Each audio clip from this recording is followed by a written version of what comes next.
My name is Mark Reynolds.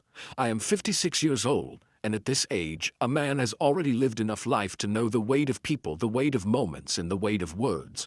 I spent most of my years working with my hands, waking up before the sun, and ending my day only when the job was done right. My father raised me that way. He taught me to use my back, use my mind, and use my heart. He said that real men do not run from hard work. Real men fix what is broken. Real men help without bragging. And I carried those lessons with me my whole life like tools in an old toolbox you never throw away, because they made you who you are. I always believed that if you live with honesty and treat people with respect, then life will give you that respect back. Maybe not right away, but eventually. But life has a strange way of testing what you believe. Sometimes it does not test you through strangers. Sometimes it tests you through the people who should know you best. The people you would never imagine turning their backs on you. And that is exactly how my story begins. Not with an enemy, not with a stranger, but with the man my daughter chose to marry. A man I welcomed into my family with open arms. A man I trusted. A man I helped without keeping score. I never thought I would be standing in my daughter's living room one quiet afternoon feeling like someone had poured ice water down my spine. The day had started normal enough. The sun was shining but not too bright. The air outside felt warm in a way that almost made you feel thankful to be alive. I walked into their home expecting a peaceful visit. I expected my grandkids to run toward me like they always did. I expected my daughter to smile and hug me. I expected a home filled with warmth. But instead I walked into a storm I never saw coming. Liam, my son-in-law, stood in the center of the room with this stiff posture like he had been waiting for me. His eyes did not have the softness of family. They had the cold, sharp look of someone who had already made up his mind about you before you even opened your mouth. He stared at me with a kind of pride that felt out of place. It was the look of a man who believed he finally had the upper hand. The kind of look that makes you wonder what went wrong along the way. How did a young man I had supported in every possible way grow into someone who thought he could judge me? Then he said it, in a tone that felt heavier than the walls around us. He said that no free riders were welcome in his house. I stood there for a moment, frozen, my breath stuck in my throat. My heart felt like someone had reached into my chest and squeezed it hard. I could hear my pulse pounding in my ears. For a second I wondered if I had heard him wrong. Maybe I misunderstood, but he kept staring at me with that firm expression that told me he meant every word. He believed every word. And that hurt more than I can explain. I looked around the room trying to steady myself. My daughter stood near the doorway, her face tense. Her eyes lowered. She looked like someone torn between two worlds. She knew what I had done for them. She knew how many times I had stepped in quietly to help. She knew the truth.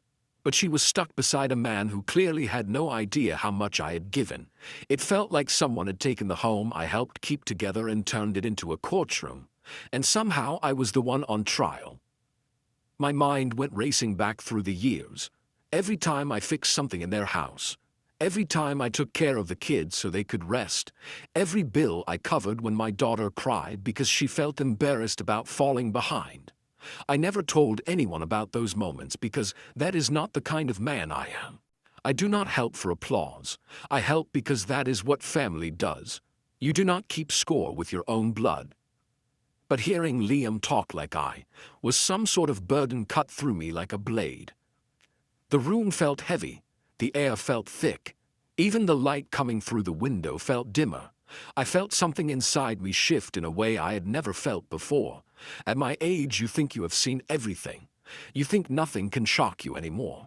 But betrayal, especially, the subtle kind, the kind that grows quietly in your own home, will always find a way to hit you right where it hurts the most.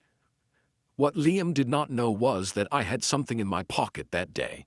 Something I had kept hidden not to make myself look better, but to protect my daughter from shame. Papers, receipts, proof. Proof that I had not only supported them but saved them more times than they even realized. Proof that I had never been a free rider. Proof that I had carried more than my share without ever asking for a pat on the back. My fingers brushed against those papers inside my pocket. I could feel the edges. I could feel the weight of them. They felt heavier that day because of what they represented. They were not just numbers, they were truth. They were every sacrifice I made for a family that had no idea how much I had given. They were the answer to every false word that had just been thrown in my face. But I did not pull them out right away. No, I stood there and let the moment settle, because sometimes before you reveal the truth you need to see a person's true colors. You need to witness how far their arrogance will go. You need to hear every insult so that when the truth finally lands it hits with all the force it deserves. I looked at Liam and wondered how a man could stand in front of the father of his own wife and say something so cruel. How could he look at me, someone who had helped him from the very start, and act like I was taking from him? How could he not see what was right in front of him all these years? But the answer was simple: pride. Pride blinds people. Pride makes a man believe he built his world alone, even when there were 12 hands holding him up. And that is where my story truly begins. Not with anger, though I felt plenty of it. Not with sadness, though that feeling lingered in my chest like a bruise. It begins with the realization that disrespect does not arrive suddenly. It creeps in slow. It starts with small looks, small comments, small shifts in tone. It grows bit by bit until one day it explodes in the middle of a living room with words that knock the breath out of you. This is the day everything changed for me. This is the moment a quiet father turned into a man who had to stand up for himself. This is the moment that broke something, but also rebuilt something. This is where the truth finally began to rise to the surface. I started noticing small shifts the year after my daughter Claire married Liam. At first they were so tiny that I almost ignored them, the way you ignore a creaking step in your house, because you think it is nothing serious, just normal wear and tear. I told myself not to worry because every new marriage has its bumps. Every young couple goes through stress. Every man carries pressure in different ways. But looking back now, I can see that those little signs were the beginning of something much bigger. Something that would slowly change the entire atmosphere of their home, and the way I felt inside it. The first change came in his voice. I would offer to help with something simple like tightening a loose hinge or checking a leak under the sink. His voice had a tone that I had never heard before. It was not loud. It was not angry. It was sharper, shorter, like he was trying to say more than his words allowed. He would say, "Fine, go ahead, Mark," but the way he said my name felt like a reminder that I was stepping into his space, his territory, as if offering help was a sign of disrespect. I brushed it off the way you brush dust off your shirt. I thought maybe he had a rough week. Maybe work was wearing him down. Men my age know how work can drain the spirit of a younger man, so I ignored that first sign. The second sign came through his smile. At least I think it was supposed to be a smile, but it was not the kind that reached the eyes. It was a quick little smirk that flickered across his face whenever I finished fixing something. I remember once I spent half an afternoon patching a worn section of drywall after they had a small leak. My hands were tired, my back was stiff, but I felt proud of the job. When I stepped back, he looked at it with that same smirk, not a smile of thanks, not a smile of relief. It was a smile that felt like he was silently judging the work before even running his hand across it. He said, "Hope this is done right, Mark," and the way he said it made the air feel colder. I am a man who has built entire rooms with my own two hands. I know my work, but suddenly I felt like a rookie being watched by someone who had never even held a hammer. Then came the way he talked about money. He acted like every dollar in the house was carrying the weight of the world on his back. He would sit at the kitchen table with bills spread out like a battlefield, and sigh loud enough for everyone to hear. He talked about expenses as if he was the only one responsible for keeping the family afloat. He talked about his role as the provider like it was a crown he alone carried. What he did not realize was that I had always been there in the background supporting them when needed. But I never threw it in his face. I never acted like a hero. Helping my daughter was simply part of being a father. But hearing him speak made me feel like any help I offered was not welcome but threatening. The signs kept growing, each one small, each one easy to ignore on its own, but together they made something heavy, Whenever I came over and started repairing something, he would stand behind me with his arms crossed, watching, inspecting, breathing over my shoulder. He did not speak, but his silence spoke louder than any words could. It was the silence of someone who did not trust you, someone who wanted to catch you slipping, someone who believed he could do it better even though he never tried. I tried to convince myself that I was imagining it. I told myself I was too sensitive. I told myself not to bring old pride into a young household. I did what fathers always do. I tried to be patient. I tried to give him time. I remembered how uncertain I had been when I first married my late wife. How insecure a young man can feel when he is building a home. I wanted to give him the benefit of the doubt. The problem was every time I stepped inside that house, I could feel the air shifting around me like I was walking into a place where I did not fully belong. What hurt me the most was the way Claire looked. She never complained. She never said anything negative about her husband, but her eyes told a story all their own. She looked tired. Not physically tired, but emotionally tired. The kind of tired that comes from trying to keep peace between two people she loves. She was stuck in a space where she did not want to upset her father, but she also did not want to confront her husband. She would smile through it, but the smile did not reach the place it used to. She had a heaviness in her chest that she tried to hide. I am her father. I noticed it even before she realized she was carrying it. I began to feel something I had never felt in my daughter's home before. Caution. I felt like I had to choose every word carefully, like one wrong step would spark tension. I felt like I was walking on eggshells. I was not used to that feeling, not in a place where I once felt welcomed and loved. A man should not feel like a stranger in the home where his grandchildren sleep, but that is exactly how it started to feel. Slowly, quietly.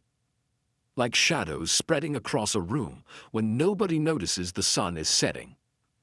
I still told myself patience would fix everything, that he would outgrow this stage, that stress would fade, that respect would return. I believed that if I kept doing the right thing and stayed steady, he would eventually see me for who I truly was. A father who loved his daughter, a grandfather who loved his grandkids, a man who meant no harm. But the truth was the signs kept coming and I kept ignoring them, until one day they piled up so high that I could not look past them anymore. They were not just little changes. They were warnings. And one by one, they were preparing me for the day when his disrespect would no longer be hidden. The day it would stand right in front of me and look me in the eye. The day everything I tried to overlook would finally reveal itself in full force. I will never forget the morning that changed everything between us, because it crept up on me so quietly, so unexpectedly, that even now when I think back to it, I can still feel the sting of that moment rising in my chest like a bruise that never fully healed. It was a Saturday, the kind where the sun is bright but gentle, the kind of morning that should feel peaceful and sweet, especially when your grandkids ask to spend time with you, and mine did. My two little shadows running toward me with messy hair and sleepy smiles, calling out "Grandpa," like I was the hero of their whole world. I took them out for breakfast like we always did, pancakes and laughter and sticky fingers holding onto my hands. And for a little while I forgot about the tension that had been building in small cracks over the past year, forgot the looks, the comments, the strange coldness in Liam's voice whenever I tried to help around the house, and I let myself enjoy the morning the way a grandfather should. With pride swelling in my chest as I watched them talk about school and friends, and the little things that matter so much to kids.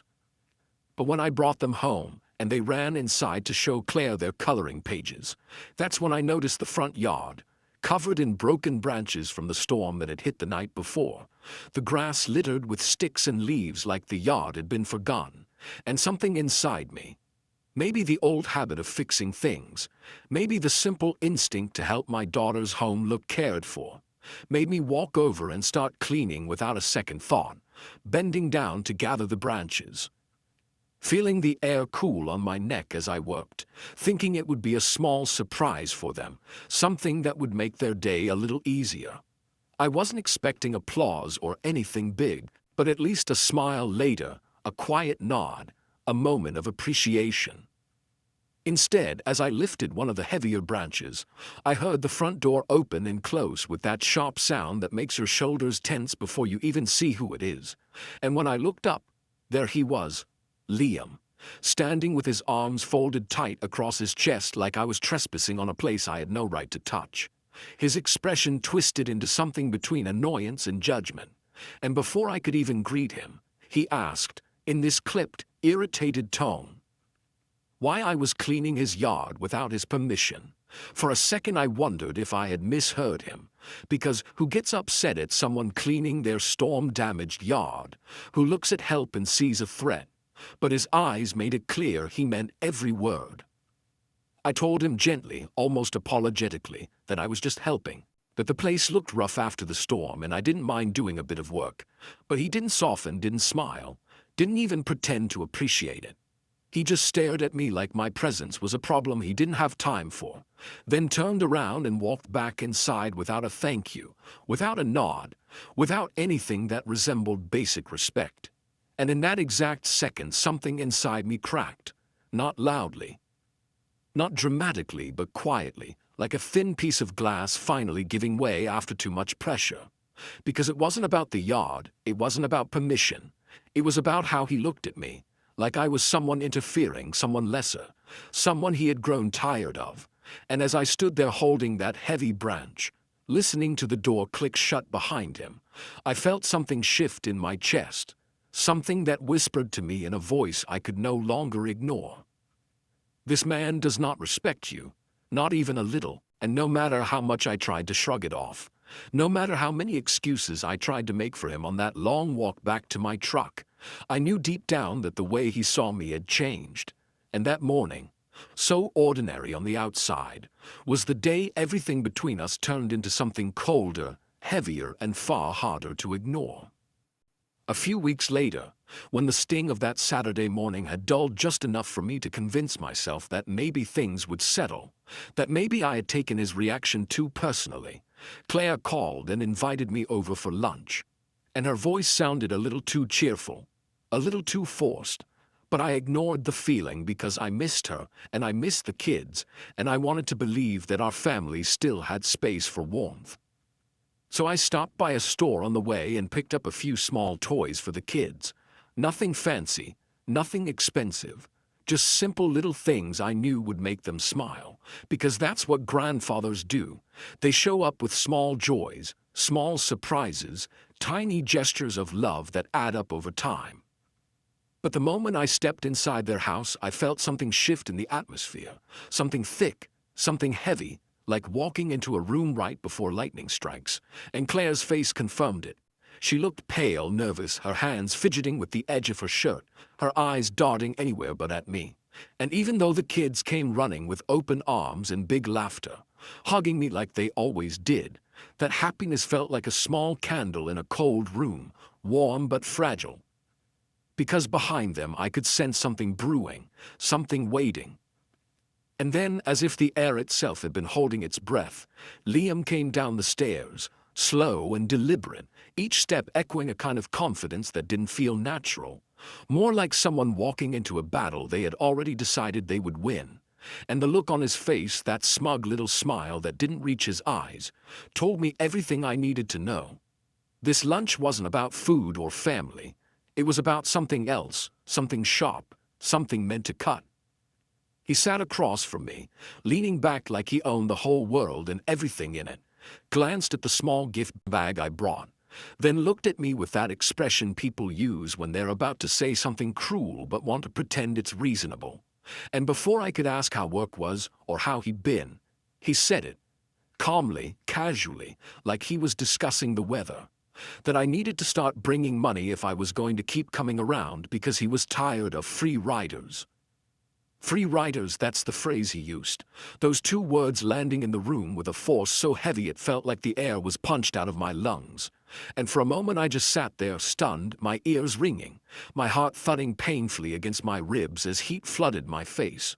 Because in all my years, in all my relationships, through every hardship and every job I ever worked, I had never, not once, been called a burden, never been made to feel like a man who took instead of gave, and yet here I was, sitting in my daughter's home, with a man half my age looking me in the eye, and accusing me of being someone I had never been.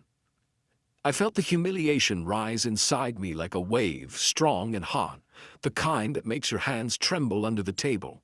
And when I looked at Claire, hoping she would step in, defend me, tell him he had crossed a line, I saw her lips part as if she wanted to speak, but then Liam raised his hand. Just raised it, like she was a child being told to stay quiet. And she stopped, swallowing her words, lowering her head. And that moment hurt me even more than the accusation because it told me she had been dealing with this side of him more often than I realized, that his control had become a habit, not a moment.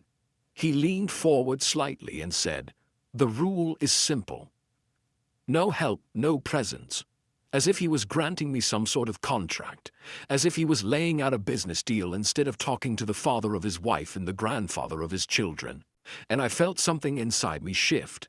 Not the small crack from before, not the quiet kind of hurt that fades with time, but a deep fracture, something that split straight through my chest in a way I can't fully describe, like a door inside me closing slowly but permanently. And as I sat there, looking at the man my daughter chose and the daughter who suddenly seemed trapped between loyalty and fear, I realized that I was no longer welcome, not truly, not in the way families should welcome each other.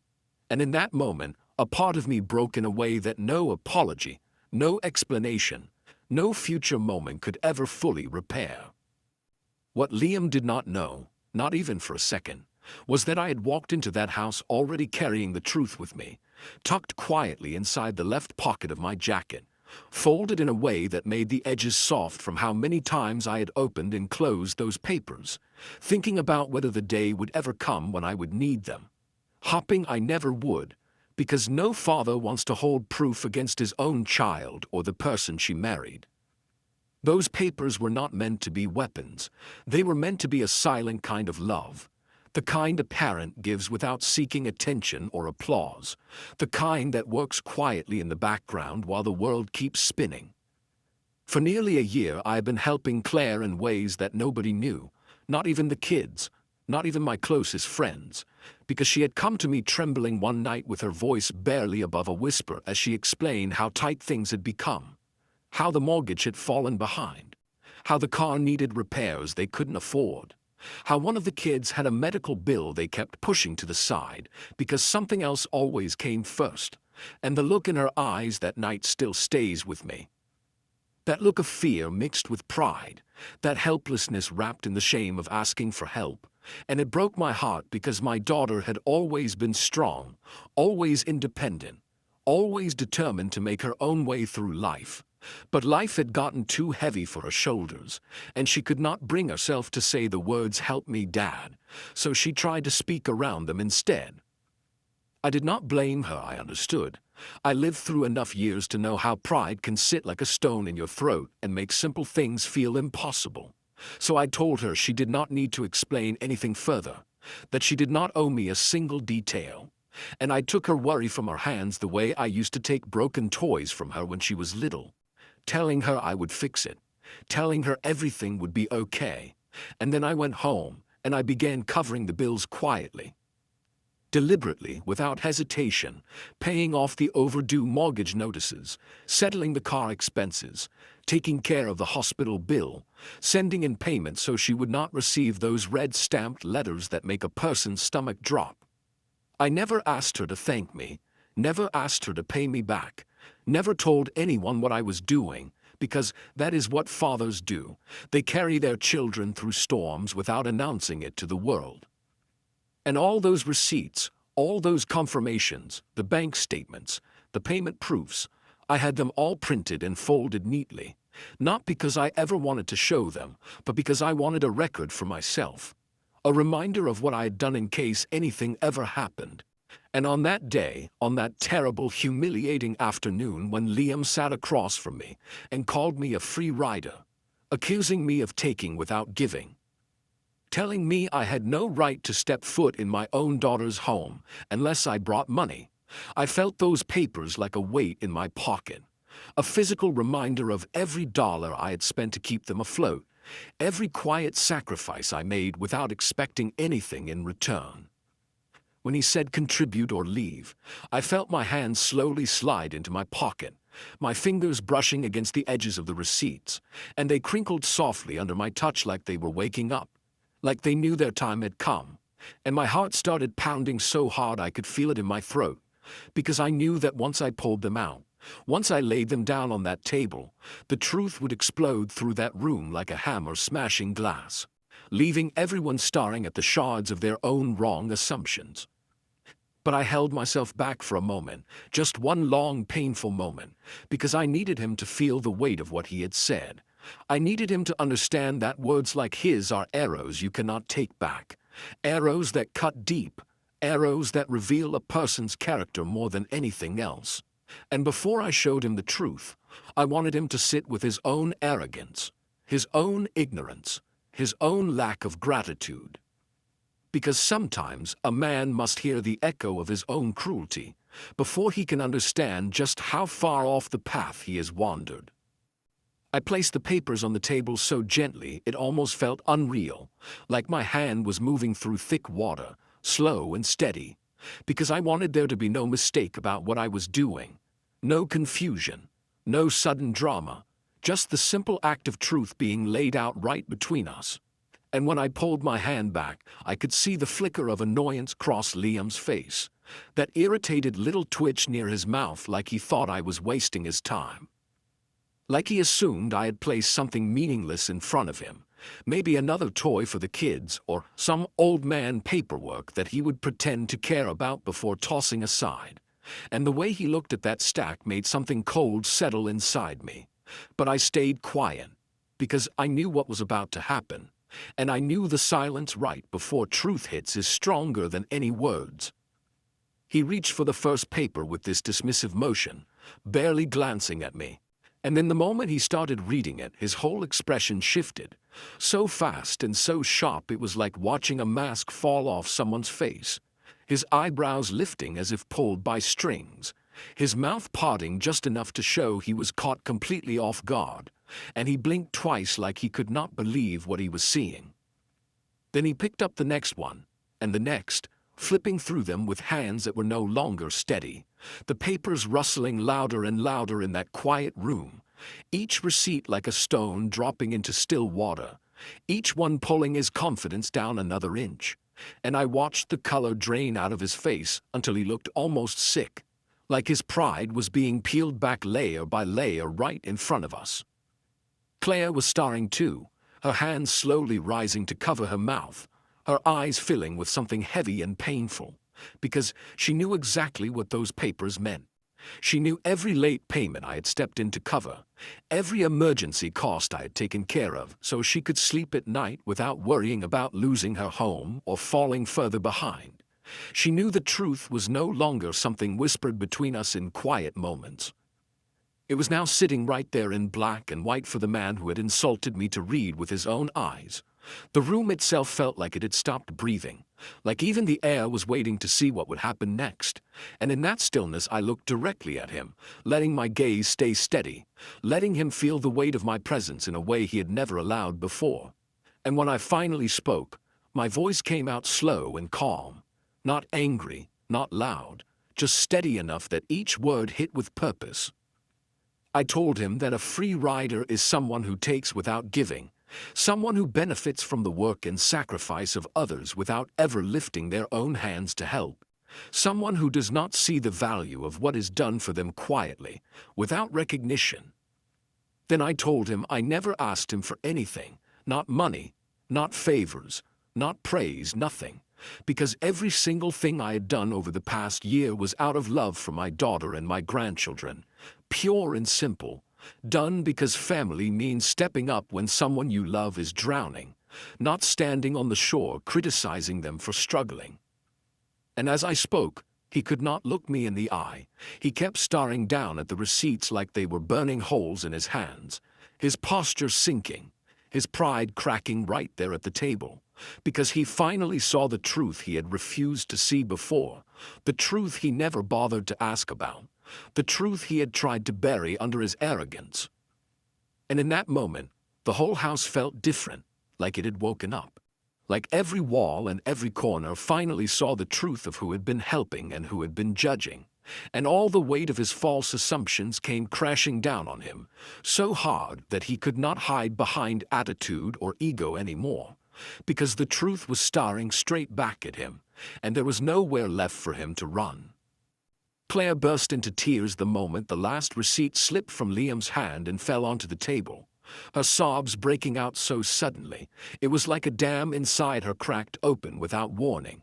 And the sound of it hit me deeper than anything Liam had said or done, because she was my daughter, my little girl who used to scrape her knees and run to me for comfort, my little girl who grew into a woman carrying too much weight on her shoulders. And seeing her cry over something that should never have been allowed to grow this big tore right through me. She had known bits and pieces of what I had done, the late payments I covered, the emergency bills I handled quietly, but seeing every single one laid out in front of her, seeing the entire year of sacrifices stacked in a neat pile on her dining table, it overwhelmed her, and she kept apologizing over and over, her voice trembling, her hands shaking as she tried to explain that she never meant for it to come to this, that she never wanted me to feel unappreciated or disrespected, that she tried to keep peace in her home and did not realize how deep the hurt had become. I walked over to her, gently placing my hand on her shoulder, telling her she had nothing to apologize for, not a single thing, because she was not the one who had spoken cruelty into the room. She was not the one who had wrapped pride around his eyes until he could no longer see the truth. She was not the one who tried to make me feel small. This was not her doing at all. This was the work of a man who let ego run wild until it poisoned his judgment, and turned a simple act of kindness into something he twisted in his mind. Meanwhile, Liam sat completely frozen, not moving, not blinking, as if someone had unplugged him from reality, and he was just sitting there waiting for the world to reboot. His face pale, his lips slightly parted, his hands resting uselessly in his lap, and every few seconds he would glance at the papers again like he was trying to figure out if they were real or if he had imagined them. And for the first time since he entered our family, I saw him without the armor he always wore. Without the arrogance, without the smugness, without the sharp tongue. Just a man staring at the truth of his own mistakes. And when he finally tried to speak, nothing came out but a weak sound that barely counted as a word. He swallowed hard, his throat bobbing, and then he whispered that he did not know, that he had no idea I had been helping them so much. No idea what I had done for his home and his family, and his voice cracked like a boy who had just been caught lying for the first time. I looked at him and told him plainly that he did not know because he never bothered to ask. He never paused to understand. He never looked past his own assumptions long enough to see the truth that had been right in front of him all along. He chose to judge. He chose to assume the worst. He chose to see me as a burden because that fit the story he wanted to believe. And instead of leading his home with gratitude, he led it with pride and resentment. And now he was facing the consequences of every harsh word he had thrown at me. The silence after that was thick, so heavy it felt like the walls were pressing inward. A silence that made breathing feel harder. A silence that carried every unspoken apology and every regret that could not be taken back. And in that heavy quiet, I felt something inside my chest loosen, something that had been tied in a knot for months finally starting to unravel. I stood up slowly, my knees stiff from age but steady, and for the first time in a long time my heart felt lighter, not because the situation was fixed or made perfect, but because the truth was finally out in the open, and I no longer had to carry the hurt alone. I told them both that I loved them, deeply and without condition, but I also told them I would never again allow myself to be treated like I was less, like I owed the world an explanation for my existence, like kindness made me weak. And if anyone ever tried to shame me again, anyone who claimed to care about me but still treated me like a burden, I would walk away without looking back, not in anger but in dignity. Because there comes a point in every person's life where self-respect must speak louder than silence. And after those final words, I turned and headed toward the door, feeling each step as a quiet reclaiming of my worth. For the next few weeks, everything went strangely quiet. The kind of quiet that settles after a storm when the air still feels charged, but nothing is moving yet. And I found myself stepping back from their home on purpose, not out of anger, but because I needed space to breathe and think, and let my heart settle after everything that had happened. I did not want to force anything, did not want to walk back into a place where emotions were still raw and pride was still licking its wounds. So I kept my distance and focused on my own routine, drinking my morning coffee at the kitchen table, taking slow walks around the neighborhood, fixing small things around my own house that I had put off for too long, letting the days pass without stirring up more tension. Because sometimes the best thing a man can do after a blow-up like that is step back and let the dust settle before trying to rebuild anything. During those quiet weeks, Claire called me often, her voice soft and careful at first, like she was checking if I was all right, asking how I was feeling, making sure I knew she loved me. And I could hear the strain in her voice, the worry she carried, that tug of guilt she should never have had to feel. And she told me more than once that the house felt different since that day, that she could feel the weight of what had been said lingering in every room, that even the kids noticed the change in the atmosphere. She told me that Liam had not stopped thinking about what happened, that he stayed up late some nights staring at those receipts again like they were mirrors showing him the worst parts of himself. And she said he felt guilty, deeply guilty, but did not know how to face me, did not know how to start fixing something he had broken so badly with a single careless sentence. She told me he wanted to apologize but was terrified of saying the wrong thing, afraid he would dig the hole deeper or come across as insincere. And though part of me felt frustrated that he had waited so long to open his eyes, another part of me understood that shame can make a person silent, make them hide, make them second-guess every step they try to take toward repairing what they damaged. I told Claire that healing takes time, not just for me but for him too, because pride is not an easy thing to swallow, especially for a man who built his identity around being in control. The kind who thinks admitting he was wrong is the same as losing power, and learning the truth about himself had shaken him in ways he probably never expected.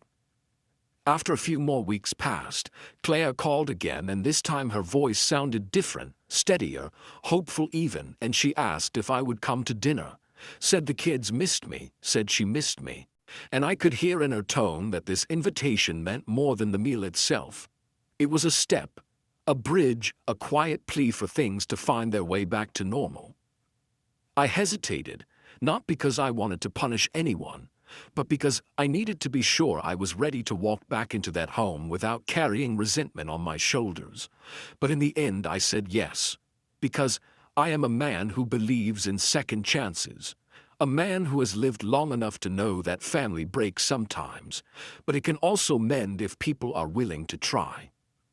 When the day finally came, I drove over slowly, feeling a mixture of calm and nerves, unsure of what kind of evening it would be, unsure of what version of Liam would be waiting on the other side of the door. And when I stepped inside, Claire hugged me so tight it felt like she was holding on to relief itself, and the kids ran to me like I had never been gone at all. But the moment that truly stood out was when Liam walked into the room, standing up straighter than usual but with a kind of heaviness in his posture that I had never seen before, his face serious, his eyes softer, and the second he looked at me, I could see that something inside him had changed. His voice shook when he spoke, not from fear but from the sheer weight of everything he had held in for weeks, and he told me he had been blind. He told me he was sorry, not in a rushed way, not in a defensive way, but in a way that came from a place deep inside him, a place that had finally learned humility the hard way. And for the first time since he joined our family, his apology felt real, genuine, stripped of ego, stripped of excuses. Just a man standing in front of another man, admitting he had been wrong. In that moment I could see the lesson life had carved into him, a lesson that left its mark. And I realized he was ready to change, ready to grow, ready to put effort into becoming a better husband, a better father, a better son-in-law. And though part of me would never forget the pain he caused, another part of me understood that sometimes it takes a painful truth to break a person open, so they can finally rebuild themselves into someone stronger and kinder. From that day forward, something subtle yet powerful shifted in the air between us, like a heavy curtain that had finally been pulled aside to let the real light in. Liam looked at me differently, not with fear or guilt, not with distance or suspicion, but with the quiet recognition that only comes after a man has seen his own reflection and finally admitted what he saw. It was not a grand change at first, nothing loud or obvious. But it was there in the way he walked toward me instead of away, in the way he listened instead of interrupting, in the way he paused before speaking as if making sure that this time his words would not be weapons but bridges. It felt strange, almost unreal, to witness the beginning of respect after standing so long in the shadow of his assumptions. He greeted me with a warm nod every time I entered the house, not forced, not fake, just simple and human. He pulled out a chair for me during dinner, as if he finally understood that I was not just a presence in the room, but a person with weight, with dignity, with years of sacrifice behind me. I noticed the kids watching too, their young eyes following his gentleness toward me like they were learning what love looks like when a man tries to be better than he was yesterday. My daughter smiled more these days. A soft, relieved smile like someone whose heart had been holding its breath for a long time and could finally exhale. We rebuilt slowly, not all at once, not overnight, but gently the way you piece together something fragile after it is cracked. There were long talks in the kitchen where he admitted the parts of himself he wasn't proud of. There were quiet moments in the living room where he asked about things he had never cared to ask before. About how long I had struggled to make ends meet when my husband died, about the things I had gone through raising Claire alone, about the nights I worked late while hiding the pain in my back, because the bills had to be paid, no matter how tired I was. And there were moments where he said nothing at all, where he simply sat beside me with his head lowered, trying to understand the heart of the woman he had spent so long misunderstanding. I could feel his effort. Not the kind of effort people make to look good on the outside, but the kind that comes from deep inside a man who finally sees the world he ignored and wants, truly wants, to walk through it the right way. I found myself softening too, not weakly, not blindly, but because forgiveness has a way of freeing the soul when it is finally safe to give it. I talked to him the way I used to talk to my own son when he felt lost or embarrassed after learning a lesson the hard way. There were evenings when we all sat around the table sharing jokes, and I could see the kids laughing, their little faces open and carefree as if the house itself had become lighter. The air wasn't tense anymore. The rooms didn't feel divided. Claire looked at her husband the way a woman looks at a man who is trying, not perfectly, not flawlessly, but truly, and that meant more than anything. It is strange how one single moment of truth, one confrontation, one pile of papers on a kitchen table can shake a whole family to its core and still become the very thing that pulls them back together in a stronger way. Sometimes you need the earthquake before the rebuilding. Sometimes the truth has to split the ground open so new roots can grow. And that is exactly what happened. The man who once judged me now respected me. The man who once looked at me like an inconvenience now saw me as the backbone that had supported his family long before he even became part of it. And I, in return, found a version of him I did not believe existed, a man capable of growth, of humility, of facing the mirror without running from it. It wasn't perfect, nothing ever is, but it was real, and that was enough for me, enough to keep showing up.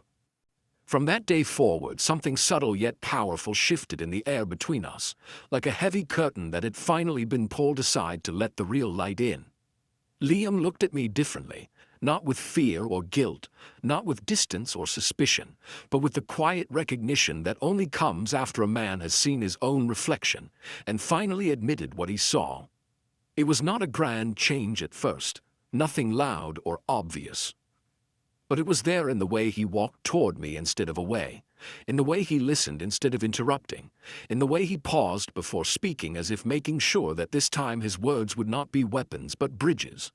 It felt strange, almost unreal, to witness the beginning of respect after standing so long in the shadow of his assumptions. He greeted me with a warm nod every time I entered the house, not forced, not fake, just simple and human. He pulled out a chair for me during dinner, as if he finally understood that I was not just a presence in the room, but a person with weight, with dignity, with years of sacrifice behind me.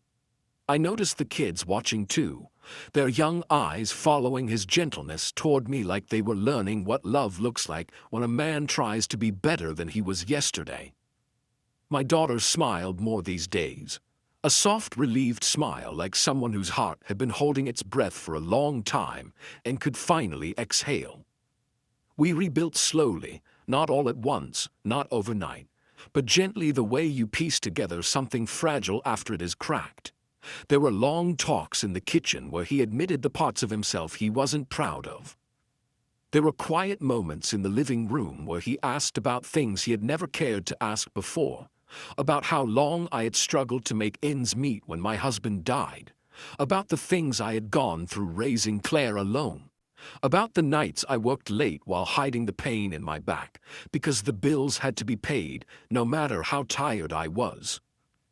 And there were moments where he said nothing at all, where he simply sat beside me with his head lowered, trying to understand the heart of the woman he had spent so long misunderstanding. I could feel his effort. Not the kind of effort people make to look good on the outside, but the kind that comes from deep inside a man who finally sees the world he ignored and wants, truly wants, to walk through it the right way. I found myself softening too, not weakly, not blindly, but because forgiveness has a way of freeing the soul when it is finally safe to give it. I talked to him the way I used to talk to my own son when he felt lost or embarrassed after learning a lesson the hard way. There were evenings when we all sat around the table sharing jokes, and I could see the kids laughing, their little faces open and carefree as if the house itself had become lighter. The air wasn't tense anymore. The rooms didn't feel divided. Claire looked at her husband the way a woman looks at a man who is trying, not perfectly, not flawlessly, but truly, and that meant more than anything. It is strange how one single moment of truth, one confrontation, one pile of papers on a kitchen table can shake a whole family to its core and still become the very thing that pulls them back together in a stronger way. Sometimes you need the earthquake before the rebuilding. Sometimes the truth has to split the ground open so new roots can grow. And that is exactly what happened. The man who once judged me now respected me. The man who once looked at me like an inconvenience now saw me as the backbone that had supported his family long before he even became part of it. And I, in return, found a version of him I did not believe existed, a man capable of growth, of humility, of facing the mirror without running from it. It wasn't perfect, nothing ever is, but it was real. And that was enough for me, enough to keep showing up, enough to keep trying. Enough to believe that this new beginning, built not on fear or frustration but on honesty and mutual respect, could last. And as the days passed and the warmth in that house spread into all the corners where coldness used to live, I finally allowed myself to believe that maybe, just maybe, this was the family we were meant to be all along.